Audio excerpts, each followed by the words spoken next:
சின்ன மருமகளில் அடுத்து என்ன நடக்க போகுதுன்னு வாங்க பார்க்கலாம். வீட்டுக்கு வந்ததும் பார்த்தா சாவித்திரி வேலையை ஆரம்பிச்சிருது.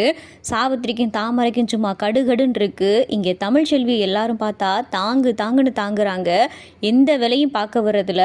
சாவித்திரி பார்த்தா குடமாக தண்ணி எடுத்துகிட்டு வந்து இங்கே வீட்டு வேலை எல்லாத்தையும் பார்த்துக்கிட்டு இருக்கு. என்னம்மா எப்படி இருந்தோம் இந்த வீட்டில், இப்போ என்னன்னா அங்கே இருந்ததை விட ரொம்ப மோசமான நிலைமையில இங்கே இருக்குமே. பேருக்கு தான் பெரிய வீட்டில் இருக்கோன்னு சொல்ல வேண்டியதான். ஆனால் வெளியில் இப்படி கொட்டகையில் வேகாத வெயில்லையும் மழையிலையும் புயல்லையும் இப்படி கஷ்டப்பட்டு வேலை செஞ்சுக்கிட்டு இருக்கேன் மாமா, எத்தனை நாளைக்குமா இப்படி அப்படின்னு சொல்லிட்டு தாமரை கடந்து புலம்பவும், அப்போ தான் பார்த்தா ஈஸ்வரியும் சித்ரா வரவும், பாத்தியாடி இவளுகளுக்கு இதெல்லாம் நல்லா தேவை தாண்டி, நம்மக்கிட்டே எவ்வளோ பெரிய விஷயத்த மறைச்சிருக்காளுக, இவளுகளை இப்படியே இதே இடத்துல தான் வச்சுருக்கணும், ஆனால் நம்மளுடைய காரியத்தை இவளுகளை வச்சு சாதிச்சுக்கிறணும் அப்படின்னு சொல்லிட்டு ஈஸ்வரி சொல்லிக்கிட்டு இருக்கு. வாடி அவளுக்கிட்ட போய் சும்மா ஏதாவது உரண்டை இழுப்போம் அப்படின்னு சொல்லிட்டு இங்கே ஈஸ்வரியும் சித்ரா வந்துட்டு, என்ன மதினி ரொம்ப சௌக்கியமாக இருக்கிய போலே அப்படின்னு சொல்லி ஈஸ்வரி கேட்கவும், ஆமாம் தாச்சி ரொம்ப நல்லா இருக்கும் அப்படின்னு சொல்லிட்டு இங்கே சாவித்திரியும் சொல்லிக்கிட்டு இருக்கு. பாத்தியாமா நம்ம படுற கஷ்டத்தை பார்த்துட்டு இந்த ஈஸ்வரி எப்படியெல்லாம் பேசிக்கிட்டு இருக்கு அப்படின்னு சொல்லி தாமரை சொல்லவும், விடுடி பார்த்துக்கலாம் அப்படின்னு சொல்லிட்டு சாவித்திரியும் சொல்லிக்கிட்டு இருக்கு. சரி மதினி உங்களால் எனக்கு ஒரு காரியம் ஆகணுமே அப்படின்னு சொல்லிட்டு ஈஸ்வரி சொல்லவும், அப்போ எனக்கு என்ன நடக்கும் அப்படின்னு சொல்லிட்டு சாவித்திரி கேட்குது. வெளியில் இருக்கிற நீங்கள் இந்த வீட்டுக்குள்ளே வரலாம் அப்படின்னு சொல்லிட்டு ஈஸ்வரி சொல்லிக்கிட்டு இருக்கு. என்ன நடக்கணும் அப்படின்னு சொல்லி சாவித்திரி கேட்கவும், இங்கே இருக்காளே தமிழ்ச்செல்வி, நீங்கள் அவளை நல்லா கவனித்து பார்த்தீங்களா? அவளை ஒரு வாரத்துக்கு முன்னாடி அவள் வீட்டில் வந்து அவளுடைய ஆத்தாலும் அப்பனும் வந்து கூட்டிகிட்டு போனாங்க.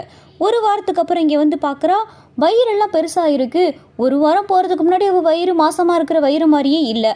இப்போ வீட்டில் இருக்கிற எல்லாத்துக்குமே அந்த சந்தேகம் தான் இருக்குது, இவ உண்மையிலேயே மாசமாக இருக்காளா இல்லையான்னு. அதை விட எங்களுக்கு ரொம்ப அதிகமாக இருக்குது. அதை தெரிஞ்சுக்கிறதுக்கு உங்களுடைய உதவி வேணும் அப்படின்னு சொல்லி ஈஸ்வரி சொல்லிக்கிட்டு இருக்கு. என்ன மதினி சொல்லிக்கிட்டு இருக்கீ அப்படின்னு சொல்லி சாவித்திரி கேட்கவும், அட ஆமா அத்தாச்சி, இங்கே இருக்காளே இந்த தமிழ்ச்செல்வி, இவ மாசமாக இருக்காளானே எங்களுக்கு சந்தேகமாக இருக்குது. மாசமாக இருக்கிறவர்கிட்ட இருக்கிற அறிகுறி எதுவுமே இவகிட்ட கிடையாது. ஒரு வாந்தி இல்லை, மயக்கம் இல்லை, ஒரு தலை சுத்தல் இல்லை, ஏன் அங்கே இவ மயங்கி உட்காந்து கூட நாங்கள் பார்த்ததில்ல, ஏன் கொமட்டுற மாதிரி எந்த இதுவுமே இவகிட்ட நாங்கள் பார்த்ததுமே கிடையாது. ஒரு கிறக்கம் மயக்கம் பூரிப்பு எதுவுமே இல்லை இவகிட்ட. இவளை போய் மாசமாக இருக்கேன்னு சொன்னால் யாராவது நம்புவாங்களா? வயிறுமே தெரியாம தான் இருந்துச்சு. இப்போ அவங்க வீட்டுக்கு போயிட்டு வந்ததுலேருந்து தான் வயிறும் தெரியுது. இதில் தான் எங்களுக்கு ரொம்ப சந்தேகமாகவே இருக்குது. அது எப்படி ஒரு வாரத்தில் வயிறு வளரும் அப்படின்னு சொல்லி ஈஸ்வரி சொல்லவும், சாவித்திரிக்கும் சந்தேகமாகுது. என்ன மதினி சொல்லிக்கிட்டு இருக்கீங்க, அப்போ இவ உண்மையிலேயே மாசமா இல்லையோ அப்படின்னு சொல்லி சாவித்திரி கேட்கவும், அதுதான் எங்களுக்கு சந்தேகமே.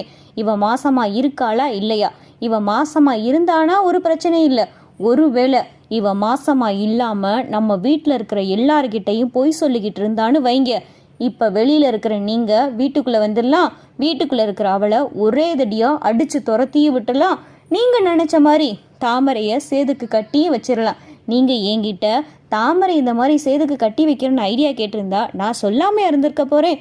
நீங்கள் ஏடா கூடமாக ஏதாவது ஒன்று பண்ணி இப்படி சிக்கிக்கிறீங்க, இதெல்லாம் உங்களுக்கு தேவையா அப்படின்னு சொல்லி ஈஸ்வரி அட்வைஸை போடவும், அப்போ தான் சாவித்திரி, புத்தி கெட்டுத்தனமாக ஏதோ பண்ணிட்டேன் மதினி, தப்பு தான் மதினி, என்னை மன்னிச்சிருங்க மதினி, நானும் உங்ககிட்ட எந்த உண்மையும் சொல்லாமல் விட்டுட்டேன். அப்படி சொல்லியிருந்தா நீங்களும் ஏதாவது உதவி பண்ணியிருப்பீங்க. இன்னொன்று, நானும் தாமரைக்கு சேதுக்கும் கல்யாணம் ஆக போன்ற மெதப்பில் உங்களை எடுத்தெறிஞ்சு வேறு நடந்திருக்கேன். என்னை மன்னிச்சிருங்க மதினி அப்படின்னு சொல்லி சாவித்திரி கேட்டுக்கிட்டு இருக்கு.